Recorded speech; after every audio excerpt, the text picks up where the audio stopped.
सभी का स्वागत है आपके अपने YouTube चैनल में जिसका नाम है socionomics a complete guide for social science. तो बच्चों, जैसा कि आपको पता है कि अभी मैं क्लास 9 सीरीज का लेक्चर सीरीज शुरू किया हूं on chapter number 2 and the name of this chapter is constitutional design. और इस चैप्टर का लेक्चर नंबर 1 मैंने ऑलरेडी अपलोड कर दिया है। आप लोग पहले मेरे लेक्चर नंबर 1 को देखिए और उसके बाद ही मेरे लेक्चर नंबर 2 को देखिएगा कॉन्स्टिट्यूशनल डिजाइन चैप्टर के ऊपर। तो बच्चों, आज का जो लेक्चर है उसमें हम लोग इंडियन कॉन्स्टिट्यूशन के बारे में बात करेंगे और आज का जो लेक्चर है वो काफी ज्यादा नॉलेजेबल होने वाला है। आप इस लेक्चर को अंत तक जरूर देखिएगा। और एक बात और, यदि आपने अभी तक मेरे YouTube चैनल को सब्सक्राइब नहीं किया है तो इसे सब्सक्राइब करें और इसे अपने फ्रेंड के साथ शेयर करें ताकि मेरा YouTube चैनल ग्रो करे, मैं मोटिवेटेड फील कर सकूं और आपके लगातार इसी तरीके से क्वालिटी वीडियोस को प्रोवाइड करते रहूं।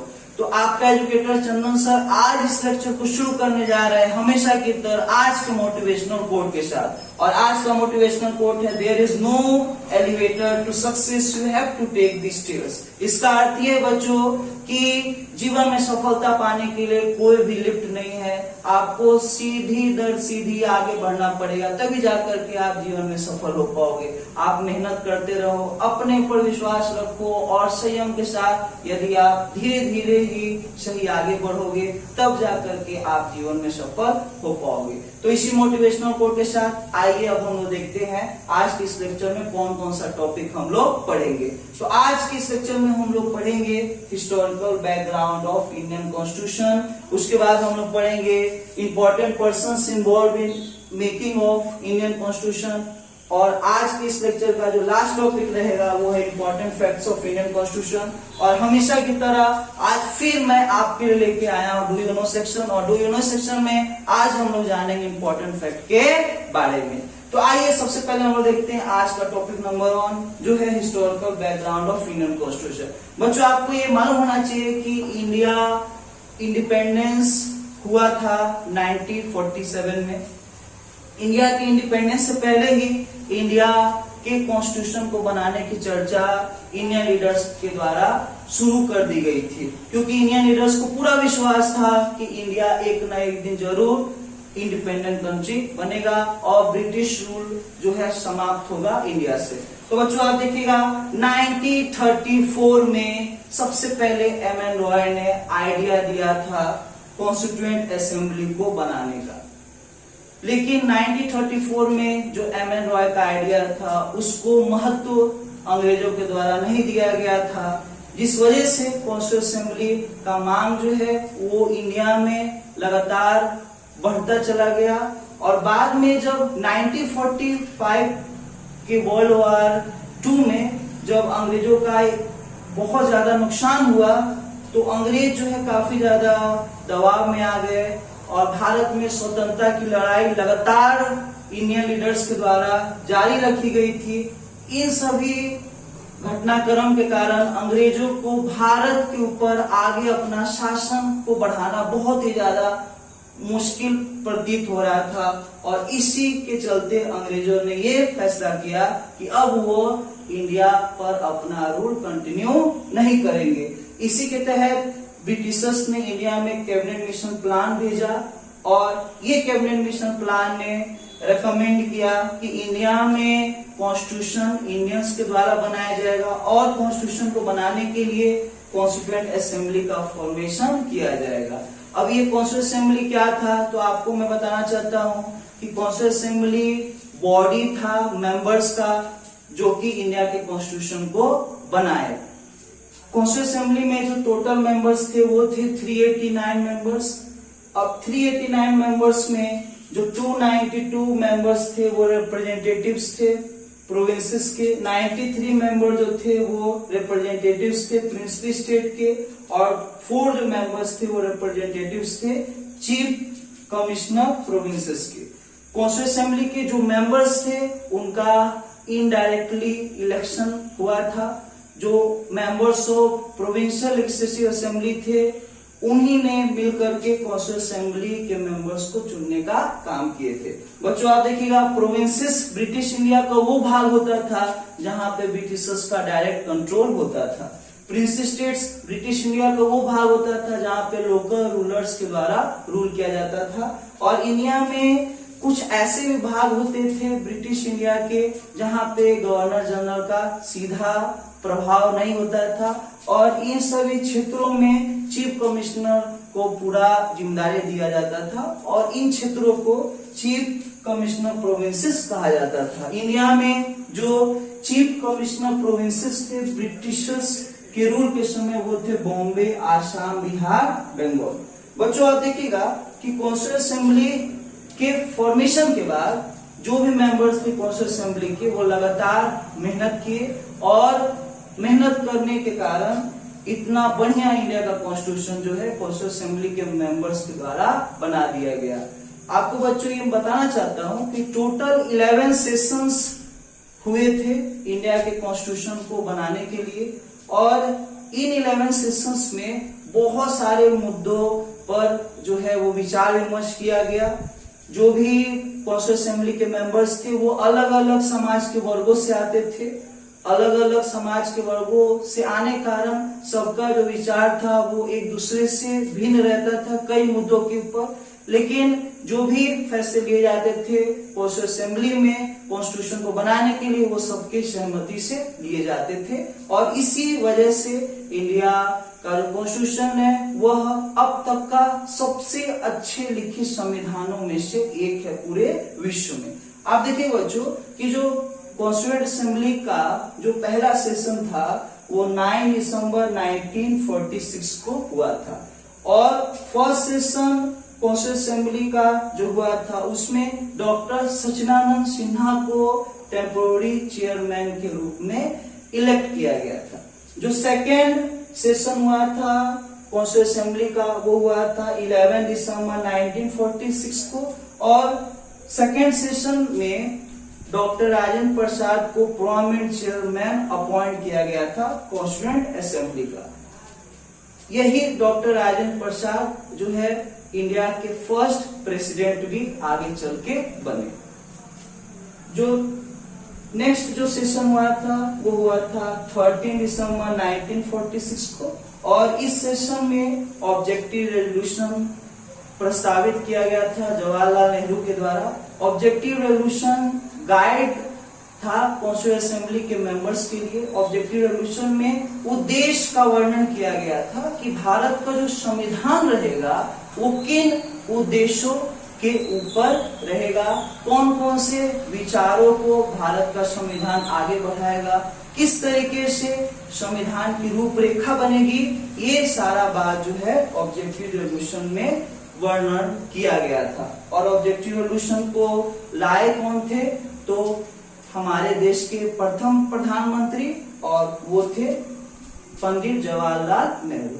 तो आप देखिए बच्चों की टोटल जो सेशन हुए थे वो 11 सेशन हुए थे, और 11 सेशन होने के बाद कॉन्स्टिट्यूएंट असेंबली ने फाइनली इंडियन कॉन्स्टिट्यूशन को बना दिया था 26 नवंबर 1949।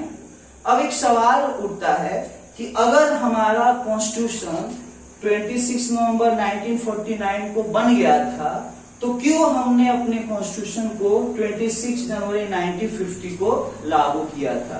तो इसका जवाब ये है बच्चों कि 26 जनवरी हमारे लिए काफी ज्यादा खास था। आपको बच्चों ये पता होना चाहिए कि 26 जनवरी 1930 को पहली बार हमने जो है आजादी दिवस के रूप में मनाया था, और 26 जनवरी को सम्मानित करने के लिए कॉन्स्टिट्यूएंट असेंबली के मेंबर्स ने ये फैसला किया था कि हमारा जो संविधान है वो चाहे किसी भी वर्ष लागू हो, लेकिन जो डेट रहेगा संविधान को लागू करने का वो हमेशा डेट कौन सा रहेगा, 26 जनवरी रहेगा। तो इसीलिए आप देखिएगा कि 26 नवंबर 1949 को कॉन्स्टिट्यूशन को रेडी कर दिया गया, लेकिन फिर भी इस कॉन्स्टिट्यूशन को लागू किया गया 26 जनवरी 1950 को, और इसी दिन हमारा देश रिपब्लिक कंट्री बन गया। तो बच्चों आप देखिएगा कि 26 जनवरी 1950 से पहले 24 जनवरी 1950 को जो कॉन्स्टिट्यूएंट असेंबली के मेंबर्स थे उन्होंने फाइनली अपना सिग्नेचर किया इंडिया के कॉन्स्टिट्यूशन के ऊपर। और आप देखिएगा कि जब इंडिया के कॉन्स्टिट्यूशन के ऊपर सिग्नेचर करने की बारी आई तो उस समय केवल 284 मेंबर्स ने इंडिया के कॉन्स्टिट्यूशन के ऊपर फाइनली अपना सिग्नेचर किया। तो आपके मन में एक सवाल आएगा कि सर आप तो अभी कह रहे थे कि कॉन्स्टिट्यूशन असेंबली में 389 मेंबर्स थे और अभी आप कह रहे हैं कि इंडिया के कॉन्स्टिट्यूशन के ऊपर 284 मेंबर्स नहीं साइन किया। तो इसका जवाब बहुत ही सिंपल है और जवाब ये है बच्चों कि आप देखिएगा कि ब्रिटिशर्स ने इंडिया को छोड़ा तो जरूर, लेकिन ब्रिटिशर्स ने इंडिया को दो भागों में बांट दिया, एक इंडिया और एक पाकिस्तान। अभी क्या है कि जब पाकिस्तान का फॉर्मेशन हुआ तो बहुत सारे कॉन्स्टिट्यूशन असेंबली के जो इलेक्टेड मेंबर्स थे वो पाकिस्तान चले गए। बहुत सारे कॉन्स्टिट्यूशन असेंबली के इलेक्टेड मेंबर्स जो थे उनका देहांत हो गया और इन्हीं सभी कारणों की वजह से फाइनली जो है 284 मेंबर्स ने ही इंडिया के कॉन्स्टिट्यूशन के ऊपर अपना सिग्नेचर किया। तो इंडिया का कॉन्स्टिट्यूशन फाइनली रेडी हो गया था। 26 नवंबर 1949 को इंडिया के कॉन्स्टिट्यूशन के ऊपर फाइनली सिग्नेचर किया गया था कॉन्स्टिट्यूशन असेंबली के मेंबर्स के द्वारा ऑन 24 जनवरी 1950 को, और इंडिया के कॉन्स्टिट्यूशन को लागू किया गया था इंडिया में ऑन 26 जनवरी 1950 को। और इसी दिन को हम लोग प्रत्येक वर्ष रिपब्लिक डे के रूप में मनाते हैं। तो बच्चों आपको ये पता होना चाहिए कि इंडिया के कॉन्स्टिट्यूशन को बनाने के लिए हम जो है काफी ज्यादा संघर्ष किए। और आप देखिएगा कि जितने भी लीडर्स थे हमारे कॉन्स्टिट्यूशन असेंबलीज के, उन्होंने हर एक विश्व के कॉन्स्टिट्यूशन को काफी गहराई से अध्ययन किया और जो भी अच्छे चीज थे अलग अलग देशों के कॉन्स्टिट्यूशन में, उन सभी चीजों को इंडिया के कॉन्स्टिट्यूशन असेंबली के मेंबर्स ने अडॉप्ट किया और उसे इस्तेमाल किया इंडिया के कॉन्स्टिट्यूशन को बेहतरीन बनाने के लिए। तो बच्चों आइए अब हम लोग देखते हैं कि आखिर इंडिया के कॉन्स्टिट्यूशन को बनाने में कौन से महत्वपूर्ण व्यक्तियों का योगदान रहा। तो आप देखिएगा यहाँ पे मैंने कुछ व्यक्तियों के नाम लिखा है और ये व्यक्ति जो है इंडिया के कॉन्स्टिट्यूशन को बनाने में बहुत ही अहम योगदान दिए। तो पहला नाम है डॉक्टर बी आर अम्बेडकर। तो doctor B R Ambedkar drafting committee के चेयरमैन थे और डॉक्टर बी आर अम्बेडकर को फादर ऑफ इंडियन कॉन्स्टिट्यूशन कहा जाता है क्योंकि इंडिया के कॉन्स्टिट्यूशन को बनाने में अति महत्वपूर्ण योगदान डॉक्टर भीमराव अम्बेडकर का रहा। नेक्स्ट डॉक्टर राजेंद्र प्रसाद। डॉक्टर राजेंद्र प्रसाद परमानेंट चेयरमैन थे कॉन्स्टिट्यूशन असेंबली का और डॉक्टर राजेंद्र प्रसाद ने हमेशा कॉन्स्टिट्यूशन असेंबली के मेंबर्स को मोटिवेट किया और अच्छे से गाइड किया ताकि जो कॉन्स्टिट्यूशन असेंबली के मेंबर है वो काफी ज्यादा प्रेरित रहे और वो लगातार मेहनत करके इंडिया के लिए बेहतरीन कॉन्स्टिट्यूशन को बनाने में अपना योगदान दे। नेक्स्ट डॉक्टर सच्चिदानंद सिन्हा। तो डॉक्टर सच्चिदानंद सिन्हा फर्स्ट चेयरमैन बनाए गए थे इंडियन कॉन्स्टिट्यूशन असेंबलीज के और आप देखिएगा कि डॉक्टर सच्चिदानंद सिन्हा काफी वरिष्ठ नेता थे और उनको टेम्पोररी चेयरमैन बनाया गया था कॉन्स्टिट्यूशन असेंबली का। डॉक्टर सच्चिदानंद सिन्हा का भी अनुभव बहुत ही ज्यादा काम आया था इंडिया के कॉन्स्टिट्यूशन को बनाने में। Next S C Mukherjee. तो S C Mukherjee vice chairman थे कॉन्स्टिट्यूशन असेंबली के। डॉक्टर राजेंद्र प्रसाद को पूरा सपोर्ट एस सी मुखर्जी का मिला था कॉन्स्टिट्यूशन असेंबली को बनाने में। Next B N Roy. B N Roy constitutional adviser थे कॉन्स्टिट्यूशन असेंबली के और आप देखिएगा कि जो बी एन रॉय थे उनको ये जिम्मेदारी दी गई थी कि बी एन रॉय हर एक देश के संविधानों को अध्ययन करे और हर एक देशों के संविधानों से जो भी अच्छी चीज है, जो भी इंडिया के संविधान को काफी बेहतरीन बनाए, उन सभी को ला करके इंडिया कॉन्स्टिट्यूशन में जोड़ने का जो काम किया था वो बी एन रॉय के द्वारा किया गया था। बी एन रॉय एक सिविल सर्वेंट थे, बहुत ही बड़े जानकार थे कानून के और बी एन रॉय के अनुभव से इंडिया का बेहतरीन कॉन्स्टिट्यूशन बन पाया। नेक्स्ट जो व्यक्ति थे उनका नाम था प्रेम बिहारी नारायण रायजादा। अभी आपसे एक सवाल पूछा जाएगा कि क्या इंडिया का कॉन्स्टिट्यूशन प्रिंट हुआ था, तो इसका जवाब है बिल्कुल नहीं। इंडिया का कॉन्स्टिट्यूशन हैंड रिटन है, और ये हैंड रिटन कॉन्स्टिट्यूशन जो है उसको पूरा किया था किसने? प्रेम बिहारी नारायण रायजादा।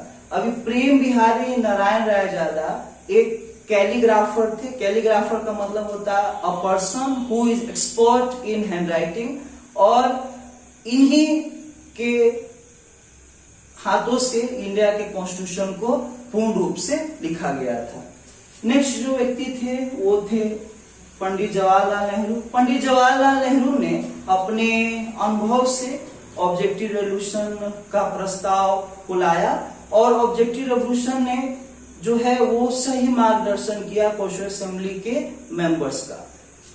अब बच्चों हम लोग देखते हैं कि इंडियन कॉन्स्टिट्यूशन से जुड़ी हुई इंपॉर्टेंट फैक्ट्स क्या है। तो बच्चों आप देखिएगा कि इंडियन कॉन्स्टिट्यूशन में ओरिजिनली 395 आर्टिकल्स थे, 8 शेड्यूल थे और 12 पार्ट्स थे। आपको ये बच्चों पता होना चाहिए कि इंडिया का जो कॉन्स्टिट्यूशन है वो लिविंग डॉक्यूमेंट है। अब लिविंग डॉक्यूमेंट होने कारण इंडिया के कॉन्स्टिट्यूशन में समाज के बदलते हुए रूप के अनुसार बदलाव लाया जा सकता है। इसी वजह से जो अभी फिलहाल इंडिया के कॉन्स्टिट्यूशन में आर्टिकल हैं वो है 448, शेड्यूल जो है वो 12 है, और जो पार्ट्स हैं वो कितने हैं? 25 है। लेकिन जब हमारा कॉन्स्टिट्यूशन बना था तो उस समय हमारे कॉन्स्टिट्यूशन में 395 आर्टिकल्स हुआ करते थे, 8 शेड्यूल हुआ करते थे और 12 पार्ट्स हुआ करते थे।